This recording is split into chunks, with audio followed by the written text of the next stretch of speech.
अगर आप 5 मिनट निकालकर वीडियो को देखते हैं तो बिल्कुल ही आसानी से मैं आपको ये प्रश्न समझा सकता हूँ। चलिए पहला प्रश्न दिया है, प्रश्न नंबर 1। आफताब अपनी पुत्री से कहता है 7 वर्ष पूर्व में तुमसे 7 गुनी आयु का था, अब से 3 वर्ष बाद मैं तुमसे केवल 3 गुनी आयु का रह जाऊंगा।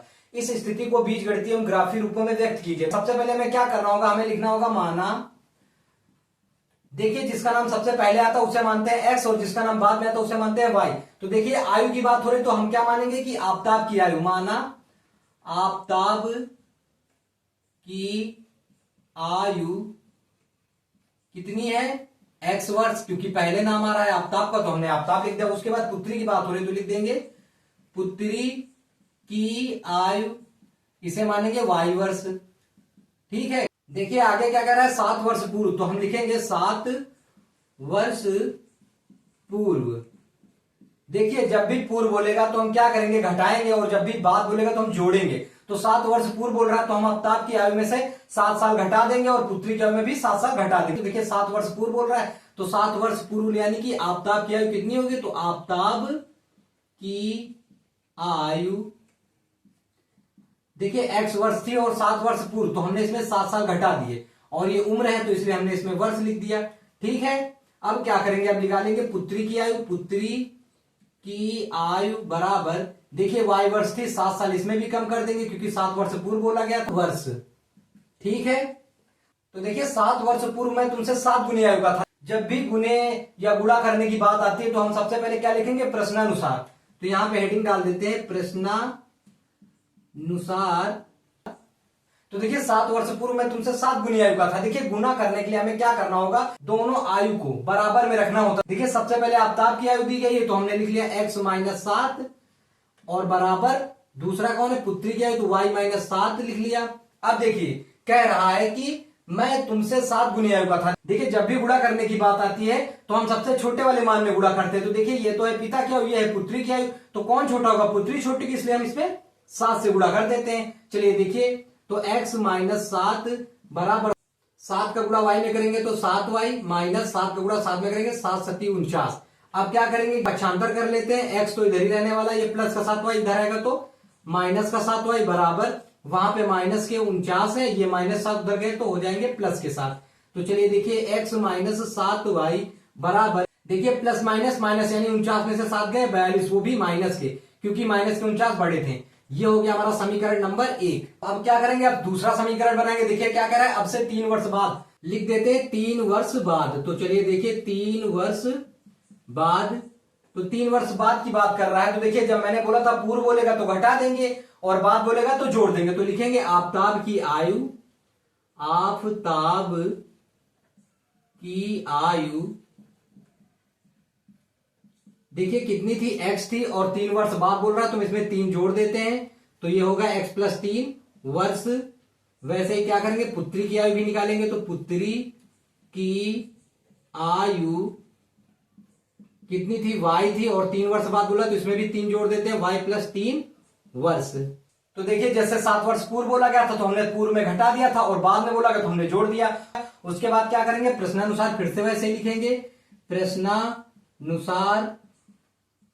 चलिए देखिए प्रश्नानुसार, तो प्रश्न क्या कह रहा है, आपसे 3 वर्ष बाद मैं तुमसे केवल 3 गुनी आयु का रह जाऊंगा। देखिए फिर से गुने वाली बात आ गई, यानी दोनों आयु को बराबर में लिखना होगा। तो सबसे पहले x प्लस 3 है तो x प्लस 3 लिख दिया बराबर, उसके बाद y प्लस 3 है तो y प्लस 3 लिख दिया, और कह रहा है कि तुमसे केवल 3 गुनी आयु का रह जाऊंगा। तो फिर से 3 गुना बोला गया है, तो पिता की आयु ये रही, पुत्री की आयु ये रही, छोटे वाले में गुणा कराते हैं। तो चलिए 3 से इसमें गुणा करा देते हैं। तो देखिए x प्लस 3 बराबर 3 का गुणा y में करेंगे तो 3y प्लस 3 तरक का 9, उसके बाद x इधर ही रहेगा, प्लस का 3y इधर है तो माइनस का 3y बराबर 9, तो वहां पहले से ये प्लस 3 उधर गया तो माइनस का 3, तो x माइनस 3y बराबर 6। ये आ गया हमारा समीकरण नंबर 2। तो देखिए हमने दोनों समीकरण तो निकाल दिए। बोल रहा है इस स्थिति को बीजगणितीय एवं ग्राफीय रूपों में व्यक्त कीजिए। तो चलिए सबसे पहले बीजगणितीय रूप में व्यक्त कर देते हैं। बीजगणितीय रूप में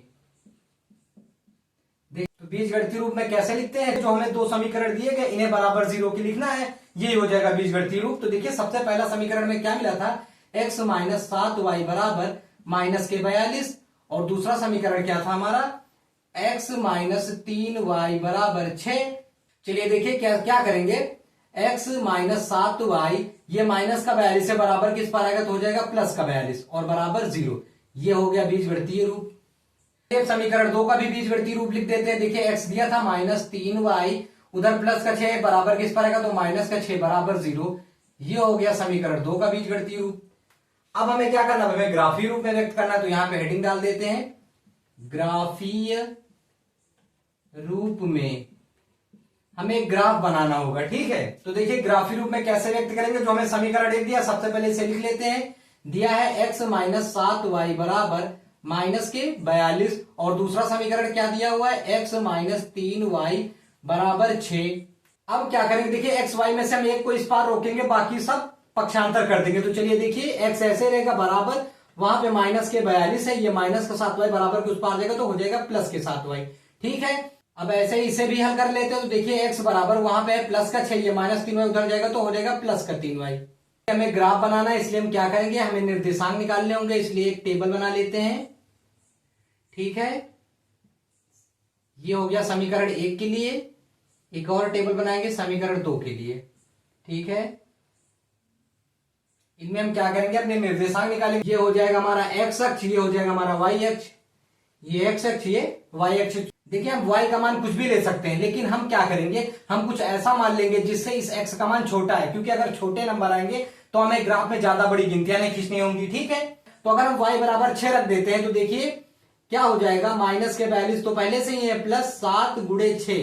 देखिए अगर हम y बराबर 6 रख रहे हैं तो क्या हो जाएगा, 7 छंग 42, ये प्लस का 42, ये माइनस का 42, तो x बराबर कितना आ जाएगा, 0।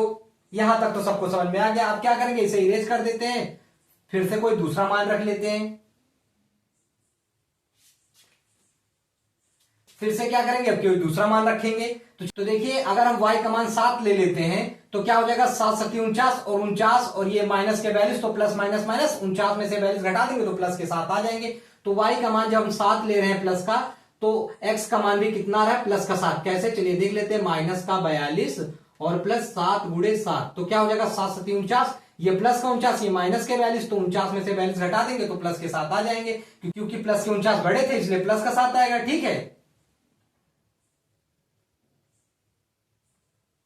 ऐसे ही यहां भी हम करेंगे। देखिए यहां पे प्लस दिया हो तो हम इस बार y का मान माइनस में ले लेते हैं और इसके आस ही पास रख। देखिए अगर हम y का मान -2 ले लेते हैं तो देखिए 2 3 6 यानी माइनस का 6 और प्लस का 6 घट जाएंगे, कितना आ जाएगा, 0। देखा, छोटे निर्देशांक आ गए। और अगर आप y का मान कितना लेते हैं, -1, तो -1 की गुणा 3 में करेंगे तो 3 × 3 माइनस के 3 और 6 में से 3 घटा देंगे तो आ जाएगा प्लस का 3। तो चलिए जो समीकरण 1 के निर्देशांक मिले उन्हें लिख लेते हैं। समीकरण 1 के निर्देशांक देखिए इसे मान लेते हैं a बिंदु। तो चलिए देखिए a बिंदु में 0,6 और b निर्देशांक क्या आया है, 7,7। ऐसे इसे भी लिख लेते हैं समीकरण 2 के निर्देशांक देखिए a और b है तो इसे c और d मान लेते हैं। तो c का निर्देशांक हो जाएगा 0,-2 और d का निर्देशांक हो जाएगा 3,-1। अब क्या करेंगे, एक ग्राफ खींच लेते हैं। तो चलिए देखिए ज्यादा टाइम ना बर्बाद हो इसलिए मैंने पहले से ही ग्राफ बना दिया। आप बड़े आराम से पटरी की सहायता से इसे बना सकते हैं। तो चलिए देखिए ए बिंदु दिया हुआ है 0,6 यानी x अक्ष पर 0 और y अक्ष पर 6। तो x अक्ष पर 0 ये रहा और y अक्ष पर चाहिए हमें 6। तो देखिए y अक्ष पर 6 कहां मिलेगा हमें, ये, तो ये हो जाएगा हमारा बिंदु a। तो a बिंदु क्या है, 0,6, तो हमने लिख दिया। ये हो गया हमारा, हाईलाइट कर देंगे ऐसे a बिंदु। अब b बिंदु के निर्देशांक देखेंगे तो x अक्ष पर 7 और y अक्ष पर 7। तो देखिए x अक्ष ये रहा हमारा 7 और y अक्ष पर ये रहा हमारा 7। तो चलिए देखिए इसे मिला देते हैं। ये रहा हमारा x अक्ष का 7।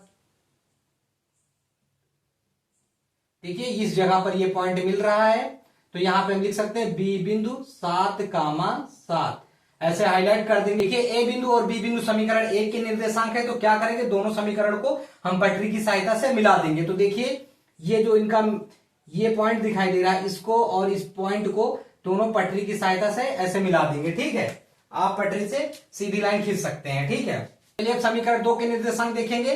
तो देखिए सी बिंदु के निर्देशांक क्या है, 0,-2 यानी x अक्ष पर 0 और y अक्ष पर -2। तो ये रहा हमारा सी का निर्देशांक, क्योंकि ये रहा y अक्ष पर -2। तो ये क्या हो जाएगा, सी बिंदु पर 0, अब डी बिंदु के निर्देशांक ढूंढेंगे। तो देखिए एक्स अक्ष पर 3 और वाई अक्ष पर -1। तो देखिए एक्स अक्ष ये रहा हमारा, ये रहा हमारा 3 और वाई अक्ष पर कितना चाहिए, -1। तो ये रहा वाई अक्ष पर -1। चलिए इसे भी मिला लेते हैं। तो ये रहा इनका मिलन बिंदु, ये है डी, क्या है निर्देशांक 3, -1। तो क्या करेंगे, इन दोनों को भी पटरी की सहायता से मिला देंगे। आप पटरी की सहायता से सीधी लाइन खींच सकते हैं, ठीक है। यही है हमारा आंसर।